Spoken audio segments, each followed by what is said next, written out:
സാറെ തുടങ്ങുന്നതിന് മുമ്പ് ഒരു സംശയം ചോദിച്ചോട്ടെ. ആട്ടെ. ഈ ഭൂപാല നാതിഭൂതയ രാഹുരധിപതി ഈ സംവത്സര ഫലമാണ്. അപ്പൊ അതെന്താണ് ഭൂപാല നാതിഭൂതയ? ഭൂപാലാൻ ആധിഭൂതയാണ്. രാജാക്കന്മാർക്കുള്ള ആധിഭൂതികൾ ഇല്ലാതെ ആണ്. പിന്നെന്താ? പിന്നെ ഇത് വിശ്വാവസോ ശശ്വത് ഘോര രോഗധരാ നരാഹ സസ്യാർഘ വൃഷ്ടയോ മധ്യ ഭൂപാല നാതിഭൂതയ. ഭൂപാലാൻ ആധിഭൂതയ. ഇത് പറയാൻ പറ്റിയ ഒരാൾ നമ്മുടെ കൂട്ടത്തിലുണ്ട്. ശ്രീനിവാസൻ സാറുണ്ട്. സാറേ,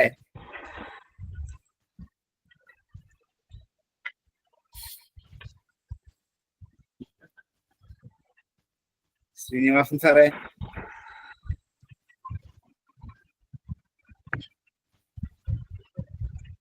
സാറിന്ന് ജോയിന്റ് ആയില്ലെന്ന് തോന്നുന്നു. ഉണ്ടായിരുന്നു സാറ് കേട്ടായിരുന്നു ശ്രീനിവാസൻ സാറേ?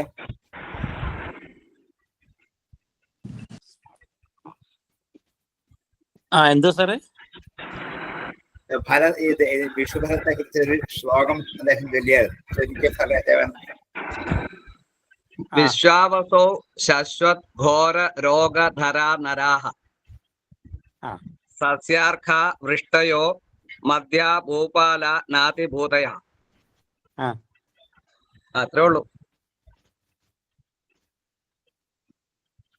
അതിന്റെ പദങ്ങളുടെ ഈ പദച്ഛേദം ചെയ്ത് കിട്ടിയെങ്കിൽ നമുക്ക് പറയാൻ പറ്റും. പദച്ഛേദം ചെയ്ത് കിട്ടിയാലേ നമുക്ക് ശരിക്കും പറയാൻ പറ്റും. അത് അതിന്റെ പദങ്ങളുടെ അർത്ഥമനുസരിച്ച് വ്യാഖ്യാനിക്കുന്ന ഫലഭാഗമല്ലേ? അത്രയല്ലേ ഉള്ളൂ. അത്രേ ഉള്ളൂ.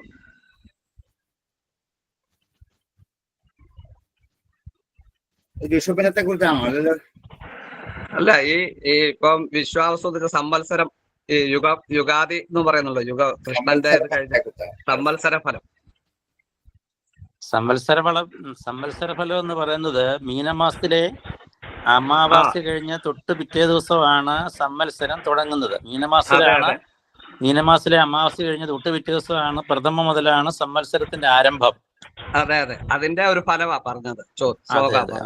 ആയിക്കോട്ടെ. അത് 1052 സംവത്സരം ഇല്ലേ?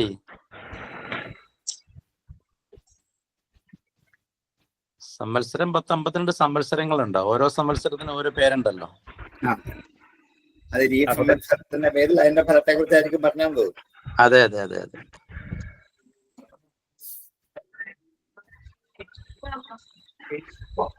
ശരിയാണ്, നമുക്ക് നോക്കാം.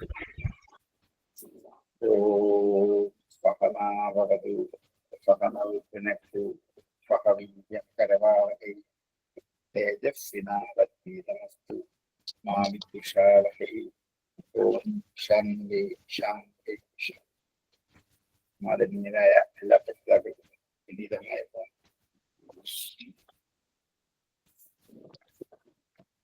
2-ാം അധ്യായം 25 അല്ലേ? 25.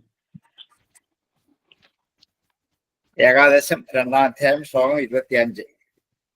താം ദൃഷ്ട്വാ സൂര്യസംഘാശാൻ മഹാഭാഗവതാൻ നൃപാം യജമാനോ അഗ്നയോ വിപ്രാ സർവേവോപതസ്ഥിരീം.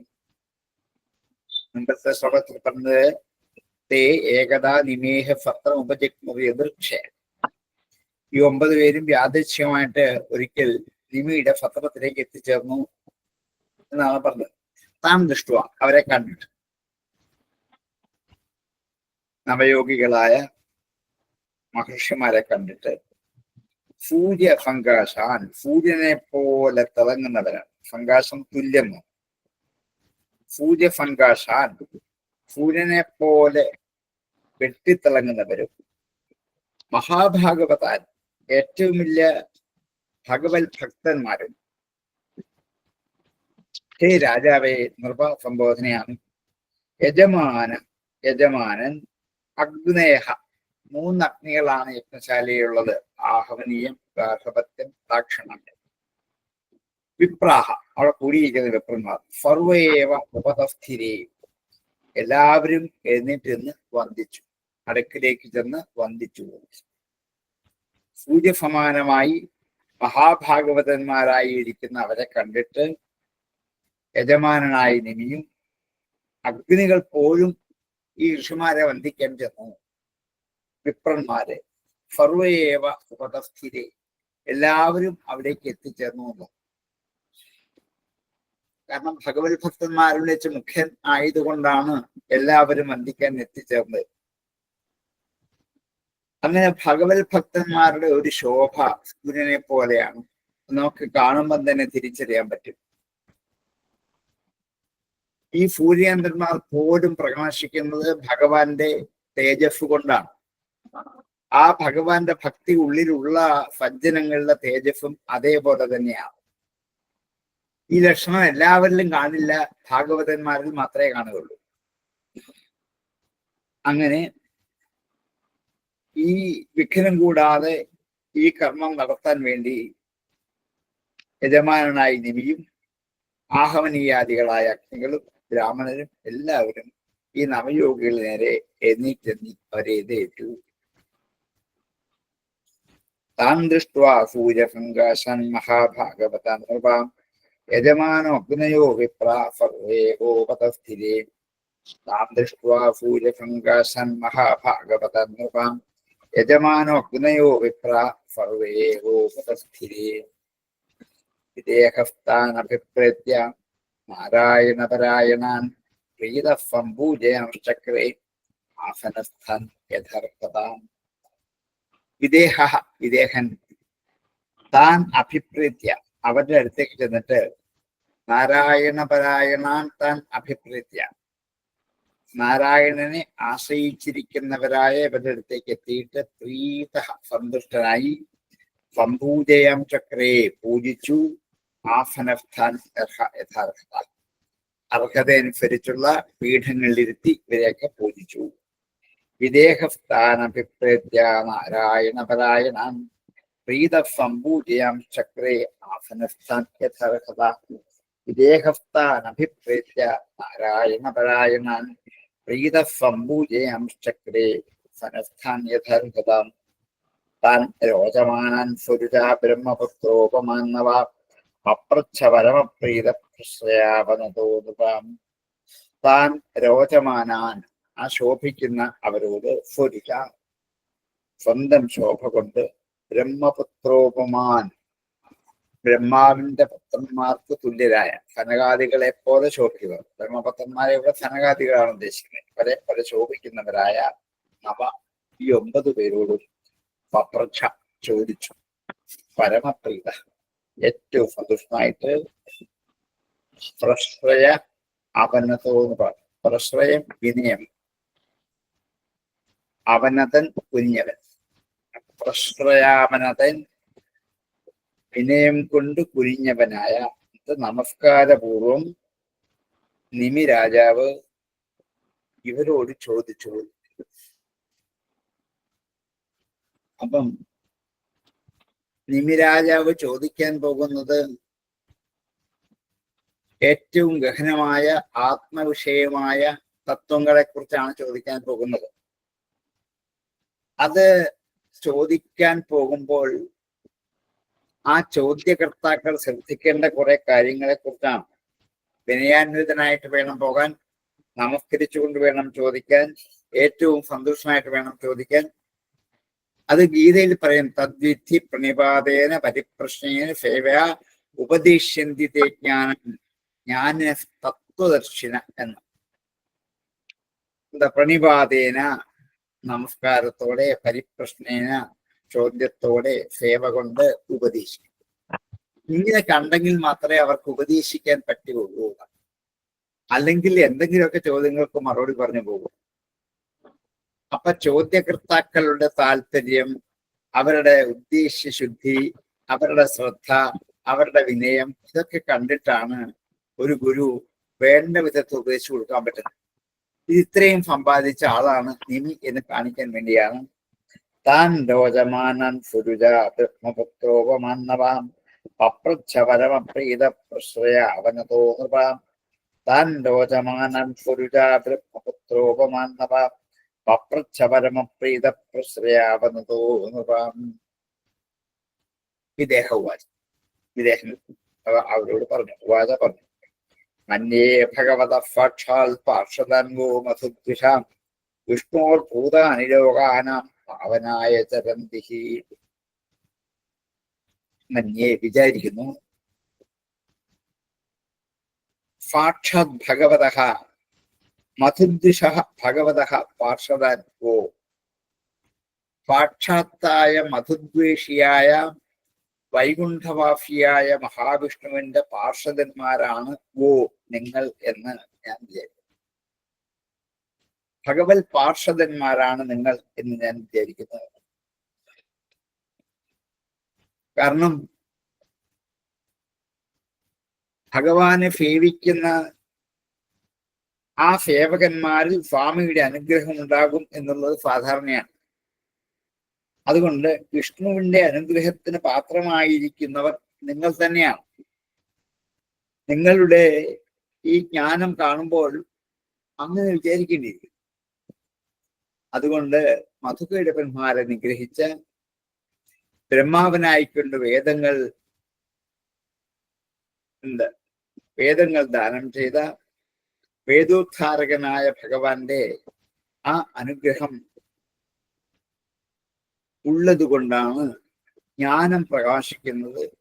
അതുകൊണ്ടല്ലേ നിങ്ങൾ വിഷ്ണുപാർഷദന്മാരായി വൈകുണ്ഠത്തിൽ നിൽക്കാൻ പറ്റിയത്. ഇതൊക്കെ ഉള്ളിൽ കണ്ടുകൊണ്ട് തന്നെയാണ് മന്യേ ഭഗവത സാക്ഷാത് പാർഷദൻ ഗോ മധുദ്വിഷാം വിഷ്ണോർഭൂതാനി ലോകാനാം പാവനായ ചരന്തിഹി. നിങ്ങൾ വിഷ്ണുവിൽ നിന്ന് ഭവിച്ചവരാണ്. ഭൂതാനി എന്ന് വെച്ചാൽ ഭവിച്ചതേ ഉള്ളൂ, മറ്റേ നമ്മളെ ഭൂതങ്ങളൊന്നുമല്ല എന്ന് വിചാരിക്കണം. ലോകാനാം പാവനായ, ലോകങ്ങളുടെ ശുദ്ധിക്കായിക്കൊണ്ട് ചരന്തിഹി സഞ്ചരിക്കുന്നവരാണല്ലോ. വാസ്തവത്തിൽ വിഷ്ണുവിന്റെ നിന്നും ഉണ്ടായവരാണ്. വിഷ്ണുവിൽ നിന്നും ഭക്തി സമ്പാദിച്ച് വൈഷ്ണവന്മാരായി തീർന്നവരാണ് നിങ്ങൾ. അങ്ങനെയുള്ള നിങ്ങൾ ലോകത്തെ പരിശുദ്ധമാക്കാൻ വേണ്ടിയാണ് സഞ്ചരിക്കുന്നത്. മന്യേ ഭഗവത സാക്ഷാത് പാർഷദൻ ഗോ മധുദ്വിഷാം വിഷ്ണോർ ഭൂതാനി ലോകാനാം പാവനായ ചരന്തിഹി.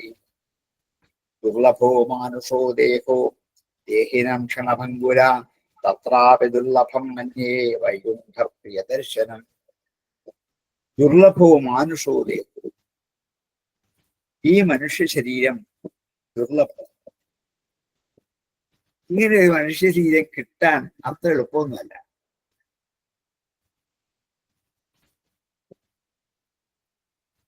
പൂന്താനം പാടിയതുപോലെ എത്ര ജന്മങ്ങൾ കഴിഞ്ഞിട്ടായിരിക്കും ഒരു മനുഷ്യജന്മം കിട്ടുക. ഉറുമ്പ് മുതൽ കൃമി മുതൽ ആന വരെയുള്ള ഓരോരോ ജീവജാലങ്ങൾ കൂടി ജനിച്ച് എത്ര കാലം. ജന്തുവിനാം നരജന്മ ദുർലഭം. ജന്തുക്കൾക്ക് നരജന്മം ദുർലഭമാണ്. നമ്മളാരും ചോദിച്ചു വാങ്ങിയതല്ല ഈ മനുഷ്യജന്മം, നമ്മൾക്ക് കിട്ടിയതാണ്. അങ്ങനെ ലഭിച്ച അതൊരു ഭാഗ്യമാണ്.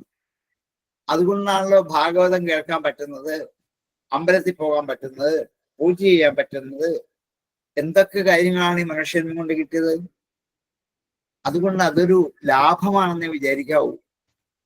ഇങ്ങനെ ജന്മം എനിക്ക് കിട്ടിയല്ലോ എന്ന് ഒരിക്കലും വിചാരിക്കരുത്. കാരണം ആ ജന്മത്തെ പവിത്രമാക്കാനാണ് നമുക്ക് ആയുസ് തന്നിരിക്കുന്നത്. ദുർലഭോ മാനുഷോ ദേഹോ ദേഹിനം ക്ഷണഭംഗുര. ദേഹികൾക്ക് ക്ഷണത്തിൽ നശിക്കുന്ന ദേഹമാണ് മനുഷ്യദേഹം.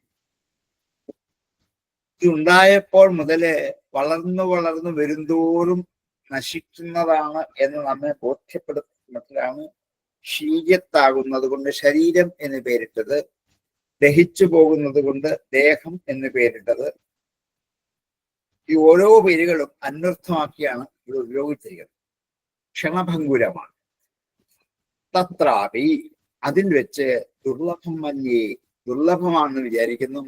വൈകുണ്ഠ പ്രിയദർശനം, വൈകുണ്ഠപ്രിയന്മാരുടെ ദർശനം, വിഷ്ണു ഭക്തന്മാരുടെ ദർശനം അതിനേക്കാൾ ദുർലഭമാണ്.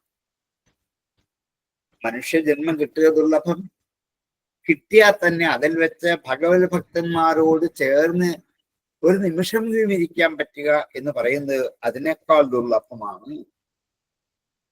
അതുകൊണ്ട് എനിക്കിപ്പോൾ കിട്ടിയത് സുലഭമായൊരു ദർശനമാണ് നിങ്ങളുടെ. വൈകുണ്ഠത്തിലേക്ക് പോവാതെ ഭഗവാനെ ഞാൻ ഈ 9 പേരിൽ കൂടി ഞങ്ങൾക്ക് കാണാൻ പറ്റും. ദുർലഭം മാനുഷോ ദേഹോ ദേഹിനം ക്ഷണഭംഗുരാം തത്രാപി ദുർലഭം മന്യേ വൈകുണ്ഠ പ്രിയദർശനം. ദുർലഭോ മാനുഷോ ദേഹോ ദേഹിനം ക്ഷണഭംഗുരാം തത്രാപി ദുർലഭം മന്യേ വൈകുണ്ഠ പ്രിയദർശനം. അത ആത്യന്തികം ക്ഷേമം പൃച്ഛാമോ ഭവതോ നഖാ സംസാരേസ്മിൻ ക്ഷണാർത്ഥോപി സത്സംഗ ശേവധർമ്മൃണാം. അതുകൊണ്ട് ആത്യന്തികം ക്ഷേമം പൃച്ഛാമോ, ആത്യന്തികമായ അതിശ്രേഷ്ഠമായ ക്ഷേമത്തെക്കുറിച്ച് നിങ്ങളോട് ഞങ്ങൾ ചോദിക്കുന്നു. ആത്യന്തികം ക്ഷേമം പൃച്ഛാമ, ചോദിക്കുന്നു ഞങ്ങൾ. ഭവത, അങ്ങയോട്. അനഘാഹ, അല്ലയോ അനഘന്മാരായ പരിശുദ്ധന്മാരായ മഹായോഗികളെ, നിങ്ങളോട് ആത്യന്തികമായ ഒരു അതിശ്രേഷ്ഠമായ ഒരു ക്ഷേമം ഉണ്ടാക്കാൻ എന്താണ് ഞങ്ങൾ ചെയ്യേണ്ടത് എന്നുള്ളത് കാര്യമാണ്. സംസാരി ക്ഷണാർത്ഥോപി സത്സംഗേവധർമ്മൃണാം. സംസാരേ അസ്മിൻ, ഈ സംസാരത്തിൽ, ക്ഷണാർത്ഥോപി, ഒരു ക്ഷണത്തിന്റെ പകുതിയെങ്കിലും, അരനിമിഷമെങ്കിലും സത്സംഗ, സജ്ജനങ്ങളുമായി കൂടിച്ചേരാൻ പറ്റിയാൽ ശേവധി നൃണാം, അത് മനുഷ്യർക്ക് ഒരു നിധിയാണ്. ശേവധി എന്ന് വെച്ചാൽ നിധി എന്നർത്ഥം. നൃണാം ശേവധി, മനുഷ്യർക്കൊരു നിധിയാണത്. ഈ സംസാരത്തിൽ ക്ഷണാർത്ഥമെങ്കിലും സത്സംഗം ഉണ്ടാകാൻ സാധിച്ചാൽ അത് മനുഷ്യർക്ക് പരമനിധിയാണ്. അതിപ്പോ എനിക്കിവിടെ കിട്ടിയിരിക്കാം. ക്ഷണാർത്ഥമാണോ? എത്ര സമയമായി നിങ്ങൾ എന്റെ മുമ്പിൽ നിൽക്കുന്നു. സജ്ജനങ്ങളെ മുമ്പിൽ കാണാൻ പറ്റുക എന്ന് പറയുന്നത് ഒരു വലിയ നിധിയാണ്. അങ്ങനെയുള്ള 9 നിധികൾ എന്റെ മുമ്പിൽ നിൽക്കുകയാണ്. ഇതിൽ പരമൊരു ഭാഗ്യം ജീവിതത്തിൽ എന്താണ് ഉണ്ടാകേണ്ടത്? അത ആത്യന്തികം ക്ഷേമം പശ്ചാമോ ഭവതോ നഖാം സംസാരേസ്മിൻ ക്ഷണാർത്ഥോപി സത്സംഗേവധർമ്മൃണാം. അത ആത്യന്തികം ക്ഷേമം പശ്ചാമോ ഭവതോ നഖാം സംസാരേസ്മിൻ ക്ഷണാർത്ഥോപി സത്സംഗേവധർമ്മൃണാം. ധർമാൻ ഭാഗവതൻ ബ്രൂതാം യതിന ശ്രുതയേ ക്ഷമം യൈഃ പ്രസന്ന പ്രപന്നായാം ആസ്യത്യാത്മാനമപ്യജം. ഞങ്ങൾക്ക് ഇവിടെ അറിയേണ്ടത് ധർമാൻ ഭാഗവതാൻ, ഭാഗവത ധർമ്മങ്ങളെ, ഭാഗവതന്മാർ എന്ന് വെച്ചാൽ ഭഗവത് ഭക്തന്മാർ എന്നത്, അവരുടെ ധർമ്മങ്ങളെ, ഭഗവത് ഭക്തന്മാരുടെ ധർമ്മങ്ങളെ, അതിനെയാണ് ഇവിടെ ഭാഗവത ധർമ്മങ്ങൾ എന്ന് വിചാരിക്കുന്ന അർത്ഥം.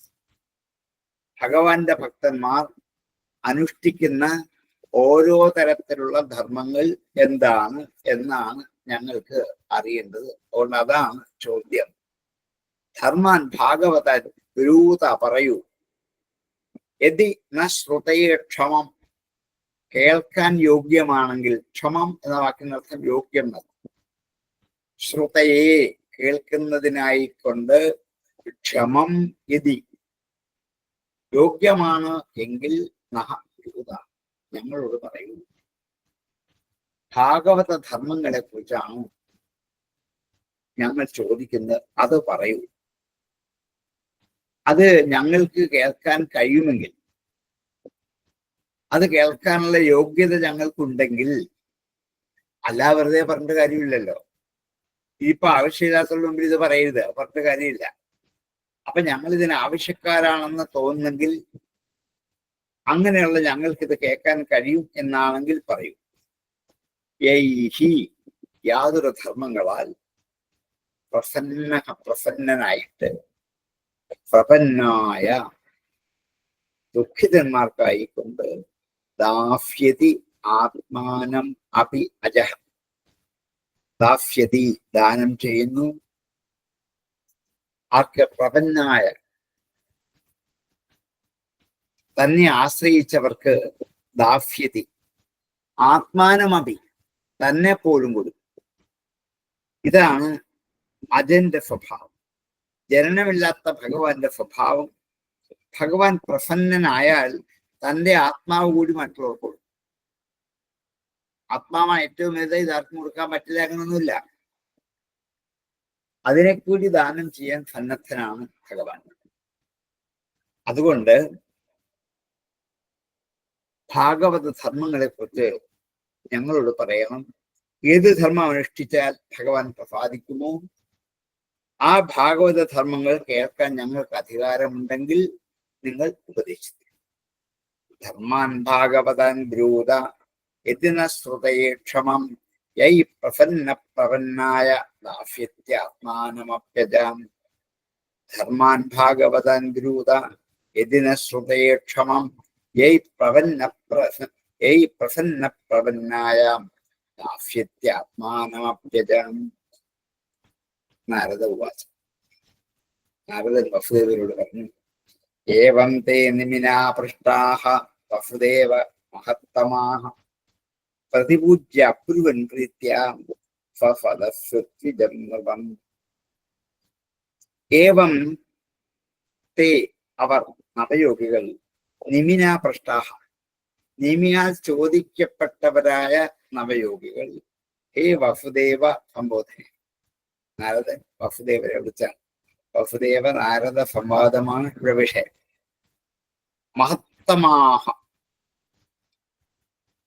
ഏറ്റവും അധികം മഹാത്മാക്കൾ വെച്ച് മഹാത്മാക്കളായ അവരോട് നിമി ഇങ്ങനെ ചോദിച്ചപ്പോൾ പ്രതിപൂജ്യ അഭ്യുതൻ തിരിച്ച് നിമിയെ പൂജിച്ചിട്ട് അബ്രുവൻ പറഞ്ഞു. ബഹുവചനം പറഞ്ഞ എല്ലാരും പറഞ്ഞു. പ്രീത്യ സന്തോഷത്തോടെ ഫഫദഫി ഋത്വിജം നൃപം ഫഫദഫ്യുത്വിജം നൃപം ഫദഫി സ്വഭാവാഫികളാണ് ഫദഫിലിരിക്കുന്നവർ. ഋത്വിജം ഋത്വിക്കുകൾ. സ്വഭാവാഫികളോടും ഋത്വിക്കുകളോടും ചേർന്നിരിക്കുന്നവനായ ആ രാജാവിനെ അങ്ങോട്ട് പൂജിച്ചിട്ട് സന്തോഷത്തോടെ അവർ പറയാം. രാജാവ് ഇവരെ പൂജിച്ചു. രാജാവ് ഭൂമിയിലെ ദേവനാണ്, ഭൂദേവനാണ് രാജാവ്. അതുകൊണ്ട് രാജാവിനെ ആര് എവിടെ കണ്ടാലും പൂജിക്കണം, മഹർഷിമാരായാലും ആരായാലും. അതുകൊണ്ട് ഇവരെ തിരിച്ച് ആരെ പൂജിച്ചു? നിമിയെ പൂജിച്ചു. എങ്ങനെയുള്ള നിമിയാണ്? സദസ്യരുണ്ട്, ഋത്വിക്കുകളുണ്ട്. ഇവരോട് ചേർന്നിരിക്കുന്നതായ ആ നിമിയെ പൂജിച്ചുകൊണ്ട് അബ്രുവൻ പറഞ്ഞു. ഏവം തേ നിമിനാ പൃഷ്ട വസുദേവ മഹത്തമാം പ്രതിപൂജ്യ അബ്രുവൻ പ്രീത്യാ നൃപം. ഏവം തേ നിമിനാ പൃഷ്ടാഹ വസുദേവ മഹത്തമാം പ്രതിപൂജ്യ അബ്രുവൻ പ്രീത്യാ നൃപം. ഏവം തേ നിമിനാ പൃഷ്ടാം വസുദേവ മഹത്തമാം പ്രതിപൂജ്യ അബ്രുവൻ പ്രീത്യാ നൃപം. കവിരുവാച. ചോദ്യത്തിന് മറുപടി എല്ലാവരോടുമാണ് ചോദിച്ചത്. ഓരോരുത്തരും മറുപടി പറയുന്നു. എല്ലാവരും ഒന്നിച്ച് പറഞ്ഞാൽ ഒന്നും കേൾക്കില്ലല്ലോ. കൊണ്ട് നവയോഗികളുടെ ആദ്യത്തെ ആളായ കവി നിമിയുടെ ആദ്യത്തെ ചോദ്യത്തിന് മറുപടി പറയാൻ തുടങ്ങാം. മന്യേ കുതശ്ചിത് ഭയമച്യുതസ്യാം പാദംബുജോ വാഫനമത്ത നിത്യം ഉദ്യുക്തിന ബുദ്ധേരഫതാത്മഭാവാത് വിശ്വാത്മനായത്ര നിപത്തതേ ഭീഹി. മന്യേ വിചാരിക്കുന്നു. അകുതശ്ചിത് ഭയം. കുതശ്ചിത്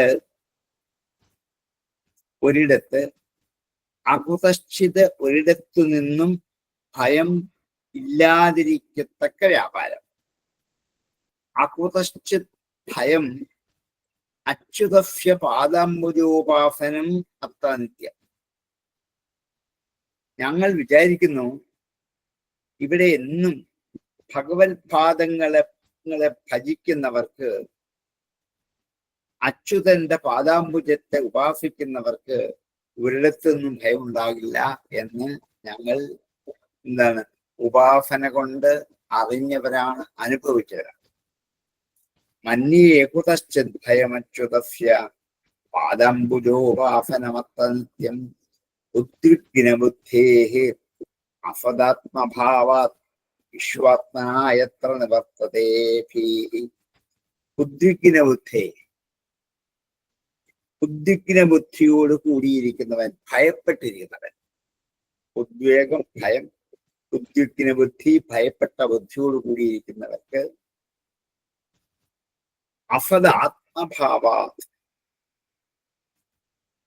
അസത്തായ, ഇല്ലാതിരിക്കുന്ന, നശിക്കാൻ പോകുന്ന ശരീരത്തിൽ ആത്മാവാണെന്ന് വിചാരം കൊണ്ട്, അസത് ആത്മഭാവാത്, അസത്തായ ഈ പ്രപഞ്ചത്തെ ആത്മാവാണ് എന്ന് വിചാരിക്കുന്നത് കൊണ്ട്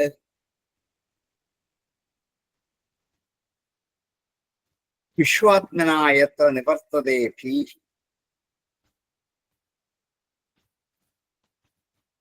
വിശ്വാത്മന, വിശ്വാത്മാവിനാൽ ഭീഃ നിവർത്തതേ, ഭയത്തെ നിവർത്തിക്കപ്പെടുന്നു. ഭയം ഉണ്ടാകുന്നില്ല എന്നർത്ഥം. ഭയത്തെ പിന്തിരിപ്പിക്കും. ഉത്തമമായ ഭാഗവത ധർമ്മം എന്താണെന്ന് ഒറ്റ ശ്ലോകത്തിൽ പറഞ്ഞിട്ട് വിസ്തരിച്ച് പറയാൻ പുറപ്പെടുക. എന്താണ്? ഭഗവാനിൽ ഭക്തി ഉറച്ചിരിക്കുകയാണെങ്കിൽ ഭയം ഉണ്ടാവില്ല. അതാണ് ചുരുക്കി പറഞ്ഞ ആദരവ് പറയാം. എല്ലാ ഭയത്തെയും തീർക്കാനുള്ള സിദ്ധൌഷധമാണ് ഭാഗവതം, ഭാഗവത ധർമ്മം. അത് അനുഷ്ഠിക്കുന്നവർക്ക് ഒരിടത്തും ഭയം ഉണ്ടാകില്ല. അകുതശ്ചിത് ഭയം. ഇനി ആ ഓരോരുത്തരും ലക്ഷണം പ്രത്യേകമായിട്ട് പറയാൻ പോവാണ്. എങ്ങനെയൊക്കെയാണ് ഭഗവാനെ ഭജിക്കേണ്ട വിധം ഭക്തന്മാർ എന്നിങ്ങനെ വിസ്തരിച്ച് ഉപന്യസിക്കാം. ഭജനം തന്നെയാണ്, ഭഗവത് ഭജനം തന്നെയാണ് സിദ്ധൌഷധം. ഈ ചോദ്യത്തിന് മറുപടിയായിട്ട് അവർക്ക് കൊടുക്കാനുള്ള ഒരു മരുന്ന് ഭഗവത് ഭജനം തന്നെയാണ്. ഉദ്വിഗ്ന ബുദ്ധേഃ അസദ് ആത്മഭാവാത് വിശ്വാത്മന എത്ര നിവർത്തതേ ഭീഃ. വിശ്വാത്മാവിനാൽ ഭയം നിവർത്തിക്കപ്പെടും, പിന്തിരിക്കപ്പെടും. പക്ഷേ ഭഗവാനിൽ ഭക്തി ഉണ്ടാവും. അങ്ങനെ എപ്രകാരമാണ് ഭക്തി എന്നും അതിൻ്റെ കണ്ടന്റ് എന്താണെന്നും അതെങ്ങനെ പ്രവർത്തിക്കുമെന്നും അതിന്റെ ഫലം എന്താണ്. ഭക്തി ഔഷധമാണെന്ന് പറയുന്നെങ്കിൽ ഔഷധത്തിന്റെ ഗുണദോഷങ്ങൾ അറിയണം. ഈ ഔഷധത്തിന് എന്തൊക്കെ മരുന്നുകളുടെ യോഗം ഉണ്ടെന്ന് അറിയണം. ആ മരുന്നിന്റെ സ്വഭാവം എന്തെന്നറിയണം. അതോ ഒന്ന് മറ്റൊന്നിനെ ചേരാത്തതാണോ എന്നറിയണം. ഇതൊക്കെ അറിഞ്ഞതിന് ശേഷം വേണം ആ മരുന്ന് നമ്മൾ ഉപയോഗിക്കാറുള്ളൂ. അതുകൊണ്ട് എല്ലാ മരുന്നിന്റെ പുറത്ത് ഇതൊക്കെ ഇപ്പൊ എഴുതി വെച്ചിട്ടുണ്ട്. മരുന്നിന്റെ കാലം, മരുന്നിന്റെ ഗുണം, മരുന്നിന്റെ ബീജം, മരുന്നിന്റെ ബലം, ഇതൊക്കെ നമുക്ക് അറിഞ്ഞിരിക്കണം. അതുകൊണ്ട് അങ്ങനെ അറിഞ്ഞെങ്കിൽ മാത്രമേ രോഗത്തിന്റെ സൂക്ഷ്മത അറിയാൻ പറ്റുള്ളൂ. രോഗിയുടെ സ്വഭാവത്തെ അറിഞ്ഞിട്ട് വേണം ചികിത്സിക്കാൻ. ഇതൊക്കെ വൈദ്യന്മാർക്ക് അറിഞ്ഞിരിക്കേണ്ട കാര്യങ്ങളാണ്. അതുകൊണ്ട് ഞങ്ങൾക്ക് കവി പറഞ്ഞു, ഒരിടത്തുനിന്നും ഭയമുണ്ടാവാതിരിക്കണമെങ്കിൽ ഭഗവത് പാദാംബുജത്തെ നിത്യമായും ഉപാസിച്ചു കൊണ്ടിരിക്കണം. ഉദ്വിഗ്ന ബുദ്ധിക്ക്, ഭയപ്പെട്ടിരിക്കുന്ന ബുദ്ധിയുള്ള ഒരാൾക്ക് അസത് ആത്മഭാവ, അസത്തായ പ്രപഞ്ചം ആത്മാവാണെന്ന് ധരിക്കുന്നത് കൊണ്ട് വിശ്വം മുഴുവൻ നിറഞ്ഞിരിക്കുന്ന ഭയം നിവർത്തതേ, ഈശ്വരൻ പ്രപഞ്ചത്തെ നിലനിൽക്കുന്നു എന്ന് ബോധ്യപ്പെട്ടാൽ അതോടുകൂടി ഭയം നിവർത്തിക്കപ്പെടും. മന്യേ കുതശ്ചിത് ഭയമച്യുതഫ്യപാദംബുജോപാഫനമത്ര നിത്യം ഉദ്വിഗ്ന ബുദ്ധേരഫദാത്മഭാവാദ് വിശ്വത്മനായത്ര നിവർത്തതേപി. മന്യേ കുതശ്ചിത് ഭയമച്യുതഫ്യാം പാദംബുജോപാഫനമത്ര നിത്യം ഉദ്വിഗ്ന ബുദ്ധേരഫദാത്മഭാവാദ് വിശ്വാത്മനായത്ര നിവർത്തതേപി. മന്യേ കുതശ്ചിത് മന്യേ കുതശ്ചിത് എന്ന് പറഞ്ഞാൽ പറ്റില്ല, അകുതശ്ചിത് എന്നാണ് അർത്ഥം വരേണ്ടത്. അവിടെ അകാരം കേൾക്കണം. പക്ഷേ ഏകാരം ഇരിക്കുന്നതുകൊണ്ട് പ്രശേഷിച്ച് പകുതിയെ കേൾക്കാൻ പറ്റുള്ളൂ. അർത്ഥം പറയുമ്പോൾ അകുതശ്ചിത് ഭയം എന്നേ പറയാൻ പറ്റും. മന്യേ കുതശ്ചിത് ഭയമച്യുതഫ്യാം പാദാംബുജോപാഫനമത്ര നിത്യം ഉദ്വിഗ്ന ബുദ്ധേരഫദാത്മഭാവാത് വിശ്വാത്മനായത്ര നിവർത്തതേഭി. മന്യേ കുതശ്ചിത് ഭയമച്യുതഫ്യാം പാദാംബുജോപാഫനമത്ര നിത്യം ഉദ്വിഗ്ന ബുദ്ധേരഫദാത്മഭാവാത് വിശ്വാത്മനായത്ര നിവർത്തതേഭി. ഏ വൈ ഭഗവതാ പ്രോക്താം ഉപായാഹി ആത്മലബ്ധയേ അഞ്ജപുംസാം അവിദുഷാം വിദ്ധി ഭാഗവതം ഹിതാൻ. ഏ വൈ യാതൊക്കെയാകട്ടെ ഭഗവതാ പ്രോക്ത ഉപായാഹ ഭഗവാനാൽ പറയപ്പെട്ട ഉപായങ്ങൾ ഹി ആത്മലബ്ധയെ ആത്മജ്ഞാനത്തിന് വേണ്ടി ഭഗവാനാൽ പറയപ്പെട്ട ഉപായങ്ങൾ അഞ്ചഹ ഒരു പ്രയാസവും കൂടാതെ. പുംസാം മനുഷ്യർക്ക്, അവിദുഷാം ജ്ഞാനികളല്ലാത്ത മനുഷ്യർക്ക്, വിദ്ധി അറിയൂ, ഭാഗവതൻ ഹിതാൻ അവകളെ ഭാഗവത ധർമ്മങ്ങളാണ് എന്ന് വിദ്ധി അറിഞ്ഞാലും. സമഷ്ടിയായിട്ട് പറഞ്ഞിട്ട് വ്യഷ്ടിയായിട്ട് ഓരോന്നിനെ കുറിച്ച് പറയാൻ പോവാണ്.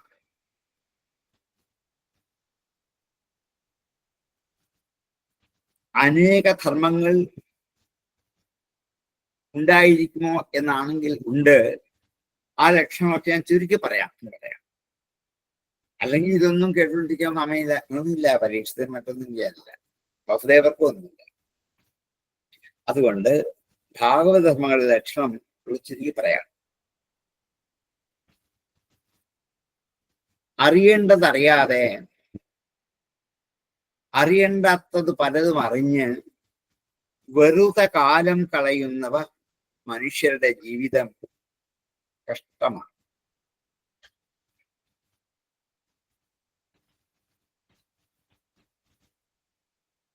അതുകൊണ്ട് ദുർലഭമായ മനുഷ്യജന്മം കിട്ടിയാൽ അത് പാഴാക്കാതെ ലക്ഷ്യത്തിൽ കൊണ്ടെത്തിക്കാൻ പര്യാപ്തമായി. ഇന്നിപ്പോ പലപ്പോഴും ലക്ഷ്യത്തിലെത്താതെ വഴിക്ക് വെച്ച് പൊടിഞ്ഞു പോകുന്ന ആയിരക്കണക്കിന് ജന്മങ്ങൾ നമ്മൾ പത്രവാർത്തയിൽ കൂടി കണ്ടുകൊണ്ടേയിരിക്കുകയാണ്. അപ്പോഴാണ് ഒരു മനുഷ്യജീവിതം എന്ന ലക്ഷ്യത്തിലേക്ക് അടുക്കലേക്ക് എത്തിച്ചേരാൻ ഉപകരിക്കുന്ന മട്ടില് ഭാഗവത ധർമ്മങ്ങളെ ഒന്ന് ചുരുക്കി പറയാൻ പുറപ്പെടുകയാണ്.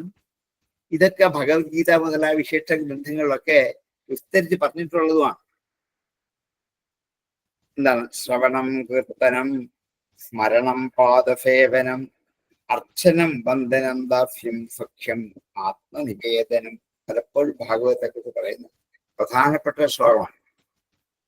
പ്രഹ്ലാദന് ഉപദേശിച്ചു കൊടുക്കുന്ന ശ്ലോകമാണെങ്കിൽ പോലും, പ്രഹ്ലാദൻ നമുക്ക് വേണ്ടി പറഞ്ഞതാണെങ്കിൽ പോലും ഇതെല്ലായിടത്തും പലയിടത്തും കൂട്ടിയാറില്ല.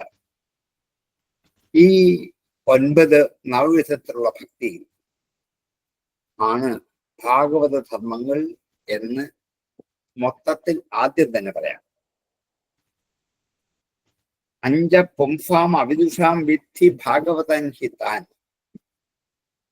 അതുകൊണ്ട് ഭഗവത് ധർമ്മങ്ങളെ ഒരു പ്രയാസവും കൂടാതെ അറിഞ്ഞാൽ മാത്രമേ ആത്മലാഭം ഉണ്ടാവുകയുള്ളൂ, ആത്മബോധം ഉണ്ടാവുകയുള്ളൂ, ആത്മജ്ഞാനം ഉണ്ടാവുകയുള്ളൂ. അല്ലെങ്കിൽ ഉണ്ടാകുന്നത് വിജ്ഞാനങ്ങളും അജ്ഞാനങ്ങളുമാണ്. അത് മാറ്റിയിട്ട് ആത്മജ്ഞാനം ഉണ്ടാകണമെങ്കിൽ ഈ ഭഗവാനിലേക്കുള്ള നിഷ്കളങ്കമായ ഭക്തി, അത് 9 തരത്തിൽ വിസ്തരിച്ച് പറഞ്ഞ ഭക്തിയുടെ ഭാവങ്ങളാണ്. എല്ലാ ഉപാസന അതിനുവേണ്ടി ഉപയോഗിക്കുന്ന എല്ലാ വഴികളും ഭാഗവത ധർമ്മങ്ങളാണ്. അതുകൊണ്ട് ഭാഗവത ധർമ്മങ്ങളെ കുറിച്ച് പൂർണ്ണമായും അറിയാനാവില്ലെങ്കിലും ഞാൻ ചുരുക്കി പ്രതിപാദിക്കുന്നു കേട്ടോ. ഏ വൈ ഭഗവതാ പ്രോക്ത ഉപായാഹ്യാത്മലബ്ധയെ അഞ്ചപുംസാമവിദുഷം വിദ്ധി ഭാഗവതൻ ഹിതാൻ. ഏ വൈ ഭഗവതാ പ്രോക്ത ഉപായാഹ്യാത്മലബ്ധയെ അഞ്ചപുംസാമവിദുഷം വിദ്ധി ഭാഗവതൻ ഹിതാൻ. ജ്ഞാനാസ്ഥായ നരോ രാജൻ ന പ്രമാദ്യേത കർഹിചിത് ധാവൽ നിമില്യവാ നേത്രേ ന സ്ഖലേൻ ന പതേതിഹാം. യാൻ ആസ്ഥായ നരോ രാജൻ, രാജൻ സംബോധനയാണ്. അല്ലയോ രാജാവേ, യാൻ ആസ്ഥായ, യാവകൾ അനുഷ്ഠിച്ചിട്ട്, യഹ യൗയേ യം യൗയാൻ എന്ന് വരുന്നിടത്താണ് യാവകളെ ആസ്ഥായ അനുഷ്ഠിച്ചിട്ട് ചെയ്തിട്ട്,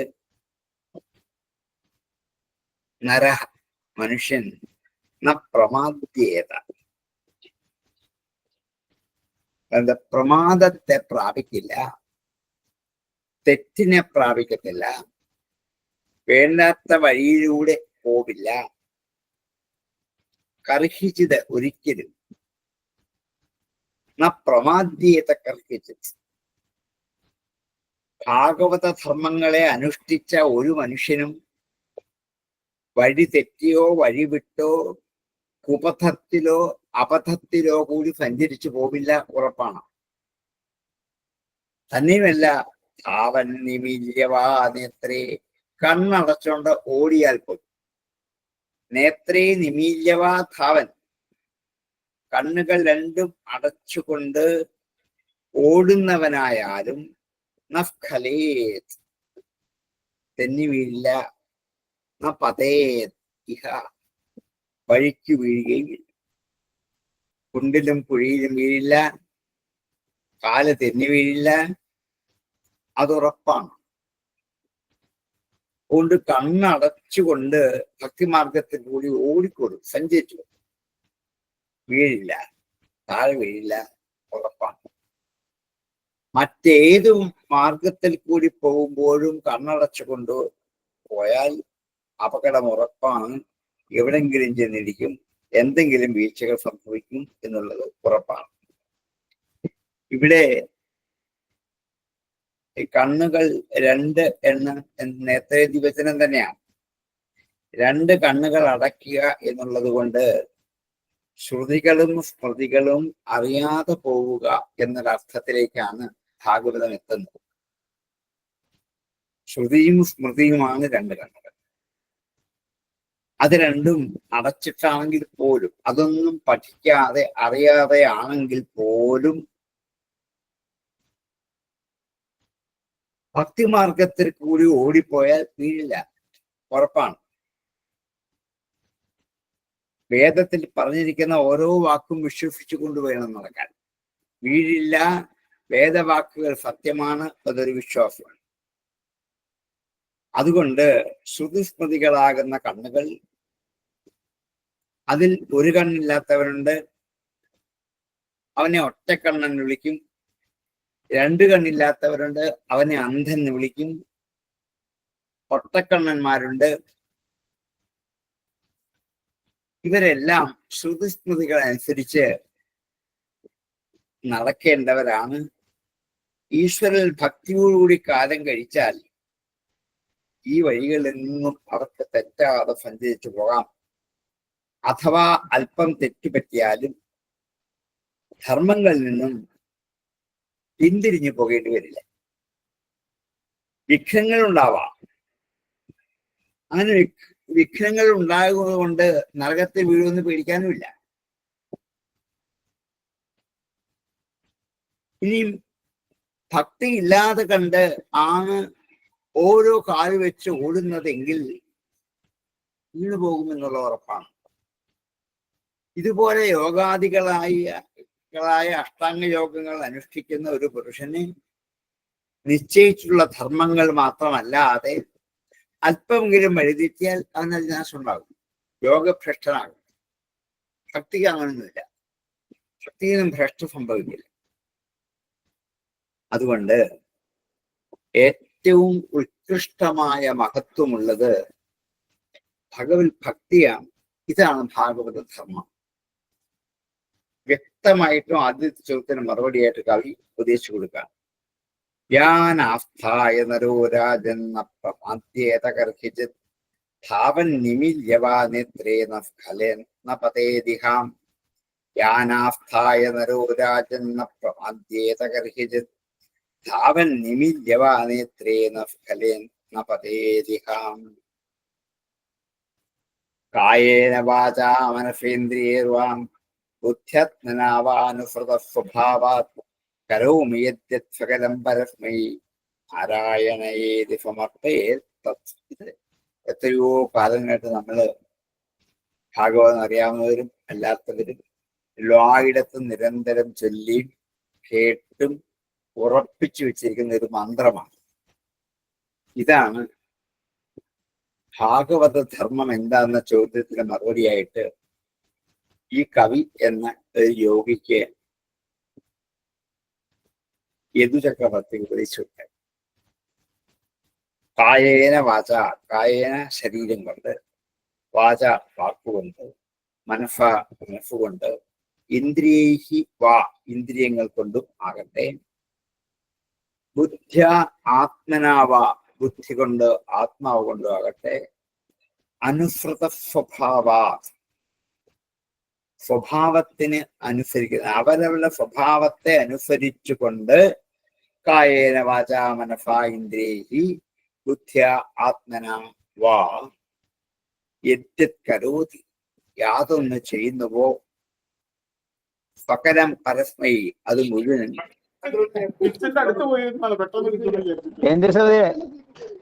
ഉടുപ്പി ഉണ്ണാൻ പോയതാ. ഞങ്ങളൊക്കെ പതുക്കെ നടന്നപ്പോ പുള്ളി ആദ്യം പോയിരിക്കും അവന് ബൈക്ക് കയറി വന്നതാ. ആദ്യം സീറ്റ് പിടിച്ചിരുന്നു. ഞങ്ങൾക്കെല്ലാം ഊണ് കൊണ്ട് വെച്ച് കഴിഞ്ഞിട്ടാ പുള്ളിക്ക് എന്നാ വേണ്ടത് ചോദിക്കുന്നത്.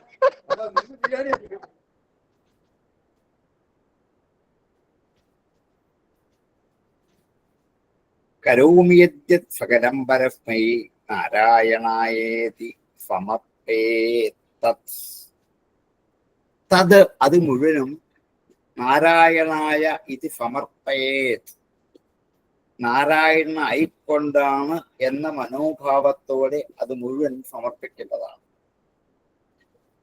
എല്ലാ കർമ്മങ്ങളും ഈശ്വരാർപ്പണമാക്കി ചെയ്യണം എന്നുള്ളതിന് 3 വിധത്തിലുള്ള കർമ്മമാണ് മനുഷ്യ ജീവിതത്തിലുള്ളത്.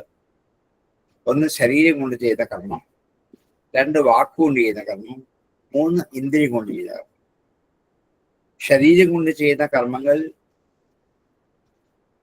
കർമ്മേന്ദ്രിയങ്ങളുടെ സഹായം കൊണ്ടാണ് ചെയ്തത്.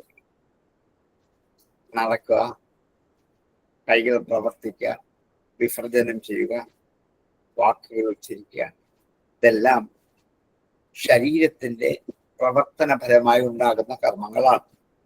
ഇങ്ങനെ ചെയ്യുന്ന എല്ലാ കർമ്മങ്ങളും ഒരാ വാക്കുച്ചരിക്കുന്ന കൊണ്ടുവരുന്ന കർമ്മങ്ങൾ.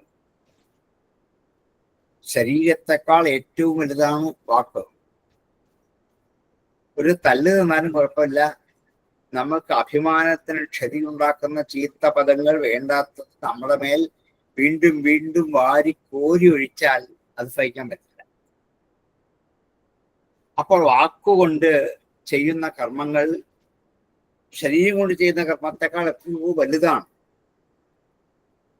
അതുകൊണ്ടാണ് വാക്ക് സൂക്ഷിച്ച് ഉപയോഗിക്കാവൂ. ഒരിക്കൽ ഉപയോഗിച്ച വാക്ക് പിന്നെ തിരിച്ചെടുക്കാൻ പറ്റില്ല. ഞാൻ തിരിച്ചെടുത്തിരിക്കുന്നൊക്കെ പറയാം, വേണമെങ്കിൽ മാപ്പ് ചോദിക്കുന്നു, ക്ഷമ ചോദിക്കുന്നു എന്നൊക്കെ പറയാം.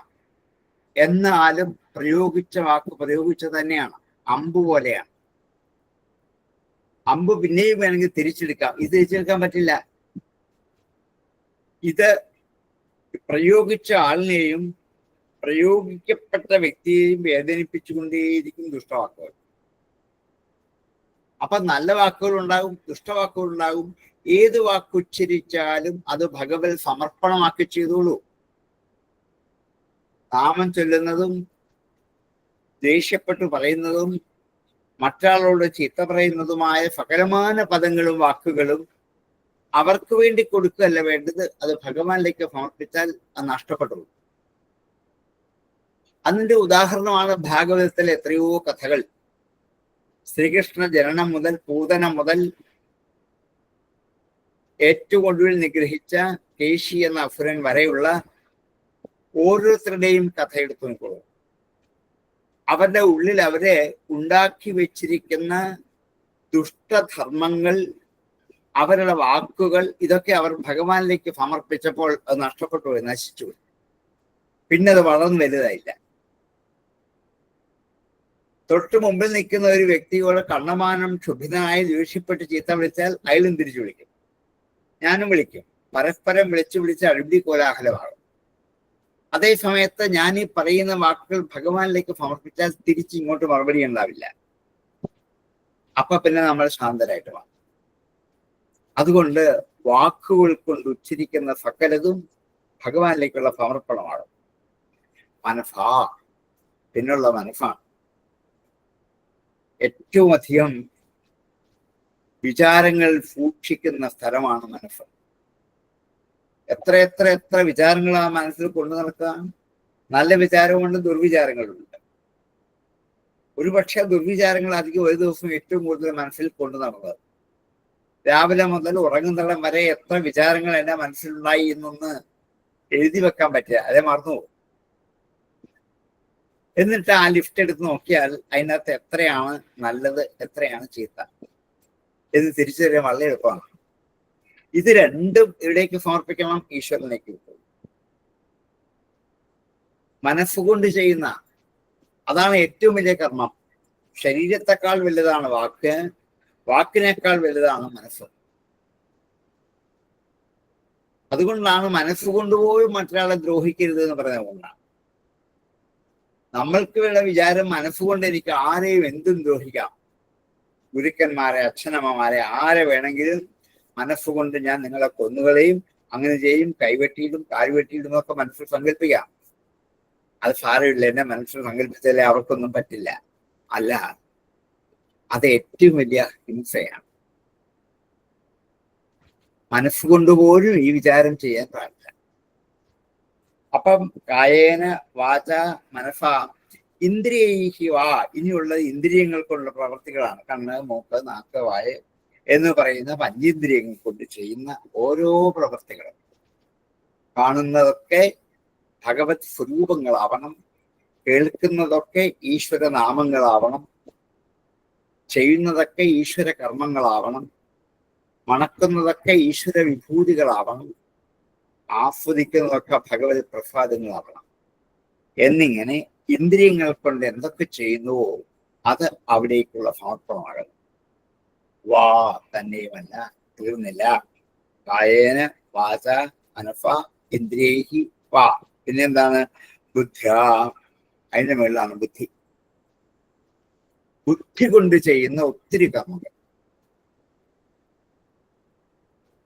ബുദ്ധി ഉപയോഗിച്ചിട്ടാണ് സകലമായ കർമ്മങ്ങൾ നമ്മൾ ചെയ്യുന്നത്. കർമ്മത്തിന്റെ പുറകിൽ മനസ്സുകൊണ്ട് ബുദ്ധിയുണ്ട്, ഏത് കർമ്മത്തിന്റെ പുറകിൽ. അങ്ങനെ ബുദ്ധി ഉപയോഗിച്ചുകൊണ്ട് ഏതേത് കർമ്മങ്ങൾ ചെയ്യുന്നുവോ ആ കർമ്മത്തിന്റെ മുമ്പിലുള്ള ബുദ്ധി ആരിലേക്ക് സമർപ്പിക്കണം? ഈശ്വരത്തേക്ക്. എന്റെ ബുദ്ധിയാണെന്നുള്ള വിചാരം വരുമ്പോഴാണ് ആപത്തുണ്ടാകുന്ന, അപകടം ഉണ്ടാകുന്ന, കാലുഷ്യം ഉണ്ടാകുന്നത്. ഇതെന്റെ ബുദ്ധിയല്ല, ഭഗവാൻ തോന്നിച്ച ബുദ്ധി ഭഗവാനിലേക്ക് സമർപ്പിക്കാം. ആത്മനാ വാ. ആത്മാവ് കൊണ്ട്, ജീവാത്മാവ് കൊണ്ട്, എന്റെ വ്യക്തിത്വം കൊണ്ട് ഞാൻ ചെയ്യുന്ന കുറെ കർമ്മങ്ങളുണ്ട്. അതിന് മനസ്സോ ബുദ്ധിയോ ഇന്ദ്രിയങ്ങളോ ഒന്നും കാരണമാവണമെന്നില്ല. അതെന്റെ വ്യക്തിത്വത്തിൻ്റെതായ ഒരു കഴിവാണ്. അതുകൊണ്ട് ഞാൻ കുറെ കർമ്മങ്ങൾ ചെയ്യുന്നുണ്ട്. മറ്റു പലർക്കും ചെയ്യാനാവാത്ത കർമ്മങ്ങൾ ഞാൻ ചെയ്യുന്നുണ്ട്. മറ്റു പലർക്കും ശരീരമുണ്ട്, വാക്കുണ്ട്, മനസ്സുണ്ട്, ബുദ്ധിയുണ്ട്, ഇന്ദ്രിയമുണ്ട്. പക്ഷെ അതുകൊണ്ട് ചെയ്യാനാവാത്ത ചില കർമ്മങ്ങൾ ഞാൻ ചെയ്യുന്നുണ്ട്. അതാണ് ഞാനെന്ന ജീവാത്മാവിന്റെ വ്യക്തിത്വഗതമായ അനേക കർമ്മങ്ങൾ. അങ്ങനെയുള്ള നോക്കിയുള്ള കർമ്മങ്ങൾ ഏതൊക്കെ തരത്തിൽ ഒരു മനുഷ്യൻ വ്യാപരിച്ചിരിക്കുന്നു എന്ന് ഈ ഒരൊറ്റ ശ്ലോകത്തിൽ നോക്കിയാൽ നമുക്ക് വ്യക്തമാണ്. ഇതിന്റെ അപ്പുറം ഇനിയൊരു കർമ്മവും ഒരാൾക്കും ചെയ്യാനില്ല. കായേന വാച മനഫ ഇന്ദ്രിയൈഹി ബുദ്ധ്യ ആത്മന, ഈ 6 മാർഗങ്ങൾ കൂടിയാണ് കർമ്മം മനുഷ്യ ജീവിതത്തിൽ ഇങ്ങനെ പ്രയോഗിച്ചുകൊണ്ടേയിരിക്കുന്നത്. ഇനിയും ഈ 6ഉം അവരുടെ സ്വഭാവത്തിനനുസരിച്ചാണ്. അനുസൃത സ്വഭാവാ, അവരവരുടെ സ്വന്തം ഭാവത്തിനനുസരിച്ച് സത്വഗുണമുണ്ട്, രജോ ഗുണമുണ്ട്, തമോ ഗുണമുണ്ട്. ഇത് ഓരോരുത്തരുടെയും ഭാവങ്ങളാണ്, സ്വഭാവങ്ങളാണ്. ചില സാത്വികന്മാരാണ്, ചില രാജസന്മാരാണ്, ചില താമസന്മാരാണ്. ഈ 3 തരത്തിലുള്ള സ്വഭാവത്തെ, ഇതിനെയാണ് സ്വഭാവം എന്ന് പറയാം. ഇതിനെ വൃത്തികൾ എന്ന് പറയാം. അപ്പം ഈ സ്വഭാവത്തിന്റെ കൽപ്പന അനുസരിച്ചിട്ടാണ് ഞാൻ ശരീരം കൊണ്ടും വാക്കുകൊണ്ടും മനസ്സുകൊണ്ടും ഇന്ദ്രിയം കൊണ്ടും ബുദ്ധി കൊണ്ടും ആത്മാവ് കൊണ്ടും കർമ്മം ചെയ്യുന്നത്. ഇവരുടെ പ്രേരണ കൊണ്ടാണ്. അങ്ങനെ അനുസൃത സ്വഭാവാത് വാച മനഫ ഇന്ദ്രിയൈഹി വാ ബുദ്ധ്യാ ആത്മനാ വാ യദ്യത് കരോതി, യാതൊന്ന് ചെയ്യുന്നുവോ ഫക്കലം അത് മുഴുവനും പരസ്മൈ നാരായണായ ഇതി, പരമപുരുഷനായ നാരായണനായിക്കൊണ്ട് എന്നുള്ള ഭാവനയോടെ സമർപ്പയേത്. തത്, അതെല്ലാം തത് സമർപ്പയേത്. ഇതാണ് യത് കരോഷി യത് അസ്നാഫി യത് ജുഹോഷി ദദാഫി യത് തപസ്യ കൗന്ദേയ തത് പുരുഷമതർപ്പണം. തപസ്സു ചെയ്യുന്നെങ്കിൽ പോലും അത് എന്നിലേക്ക് അർപ്പിച്ചുകൊണ്ട് ചെയ്യണം എന്നിങ്ങനെ ഭഗവത്ഗീത നല്ല വ്യക്തമായിട്ടും ഈ ആശയത്തെ നമ്മുടെ മുമ്പിൽ എത്തിച്ചിട്ടുണ്ട്. അതുകൊണ്ട് എന്ത് യാഗം ചെയ്താലും തപസ് ചെയ്താലും അതൊക്കെ എന്നിലേക്ക് സമർപ്പിക്കാനുള്ളതാണ്, നിങ്ങൾക്ക് വേണ്ടി ഉള്ളതല്ല എന്നുള്ള വിചാരത്തോടുകൂടി ആരാണോ കർമ്മങ്ങൾ ചെയ്യുന്നത് അവൻ പരമഭാഗവതൻ. അടുത്ത ഒരു വേർഷനിൽ കൂടി എന്താണ് ഭാഗവത ധർമ്മം എന്ന് കാണിക്കാൻ ഭാഗവതം ഉത്കൃഷ്ടമായി ഉദാഹരിച്ച അതിമനോഹരമായ ശ്ലോകമാണ് 8 ശ്ലോകം. ഇതുകൊണ്ട് തന്നെ നമുക്ക് ഭാഗവത ധർമ്മം എന്താണെന്ന് വ്യക്തമാക്കാൻ പറ്റും. കായേന വാച മനസേന്ദ്രിയേർവാ ബുദ്ധ്യാത്മനാ വാ അനുസൃത സ്വഭാവാത് കരോതി യദ്യത് സകലം പരസ്മൈ നാരായണായേതി സമർപ്പയേത് തത്. കായേന വാച മനസേന്ദ്രിയേർവാ ബുദ്ധ്യാത്മനാ വാ അനുസൃത സ്വഭാവാത് കരോതി യദ്യത് സകലം പരസ്മൈ നാരായണായേതി സമർപ്പയേത് തത്. ഇത് ചില മാറ്റത്തോടു കൂടിയൊക്കെ നമ്മൾ നിത്യേന ചൊല്ലാറുണ്ട്, അതും കുഴപ്പമില്ല. പക്ഷെ ഭാഗവതം ഇങ്ങനെയാണ് ഉദ്ദേശിച്ചിരിക്കുന്നത് മാത്രം. എന്തായാലും ആ ശ്ലോകം കൊണ്ട് നമുക്ക് ഇന്ന് ഉപസംഹരിക്കേണ്ടി വരും. നമ്മുടെ സമയം അതിക്രമിച്ചിരിക്കുകയാണ്. അതുകൊണ്ട് ഇത് തീർന്നില്ല. ഭാഗവത ധർമ്മം എന്താണ് എന്നുള്ളത് ഇവിടെ പറഞ്ഞു തീർന്നില്ല. കുറെ ശ്ലോകങ്ങൾ കൂടിയാണ് അത് കാണിക്കുന്നത്.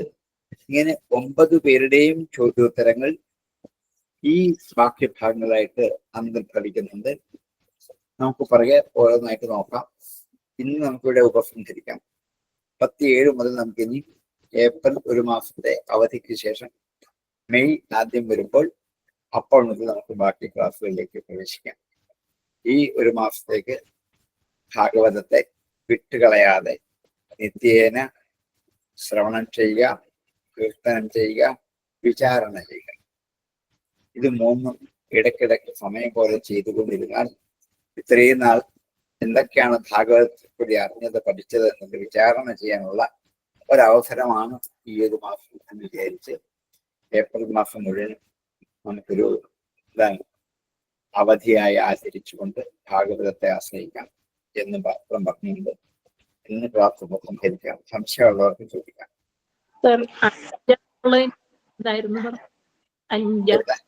ഏതാ 34-ാമത്തെ ശ്ലോകത്തില് അഞ്ച എന്ന് പറഞ്ഞത് എന്തായിരുന്നു? അഞ്ച എന്ന് 34 അല്ലേ? അഞ്ചഹ എന്ന് വെച്ചാൽ ഇത് പ്രയാസം കൂടാതെ എന്ന്, വിഷമമില്ലാതെ. ആ, ആ. അതൊരു ഉപപദമാണ്, അങ്ങനെ അർത്ഥം ഉണ്ടാക്കിയെടുത്ത. അഞ്ചസ എന്ന് പ്രയോഗിക്കുന്നതും അതാണോ അർത്ഥം? അത് പെട്ടെന്നാണ്. പെട്ടെന്ന്.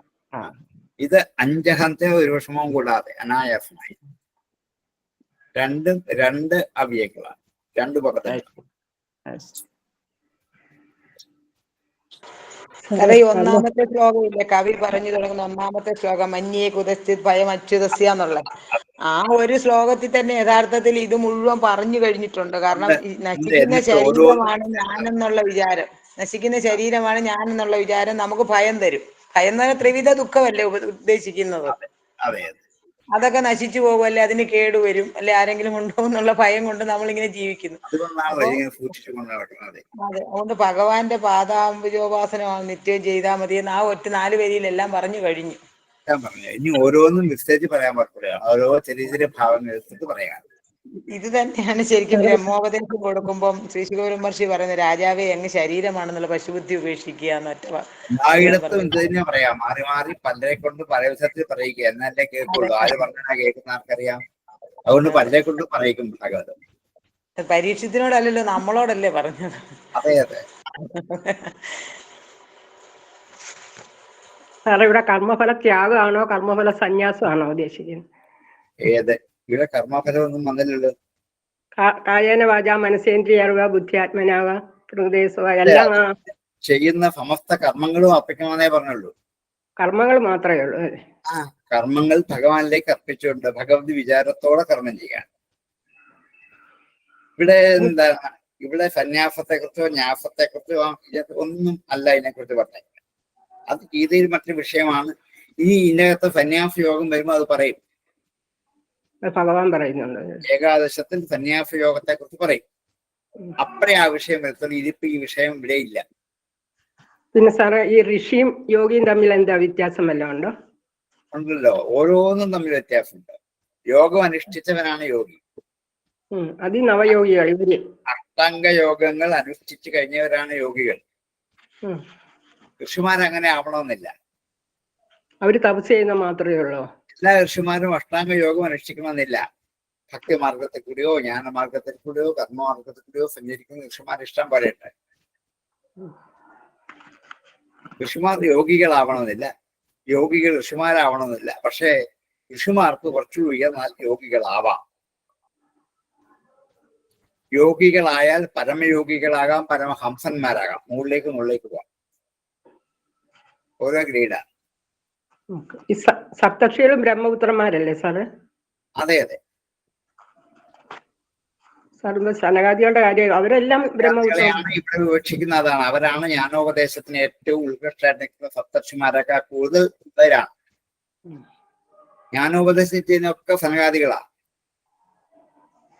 സപ്തർഷിമാരല്ല. അവര് ഗ്രഹസ്ഥാശ്രമം കൂടെ ഉള്ളവരായിരുന്നു, നീ ഋഷികളല്ല. ഒന്നുമില്ല. പക്ഷെ ഇവിടെ ജ്ഞാനോപദേശത്തിന് വിദഗ്ധന്മാർ സനകാദികളായതുകൊണ്ട് ബ്രഹ്മപുത്രന്മാർ എന്നുള്ളത് ഈ സന്ദർഭത്തിൽ സനകാദികളെയാണ് ഉദ്ദേശിക്കുന്നത്.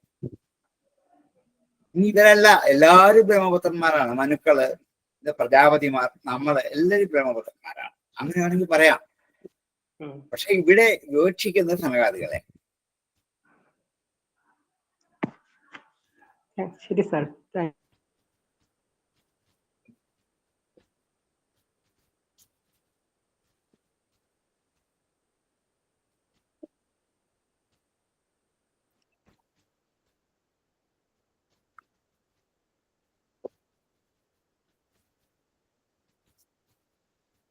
സംശയങ്ങൾ തീർന്നെങ്കിൽ ഉപസംഹരിക്കാം.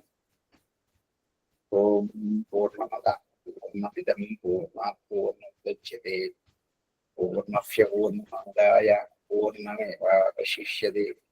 ഓം ശാന്തി ശാന്തി ശാന്തി. നമസ്കാരം. നമസ്തേ സർ. നമസ്കാരം സാർ.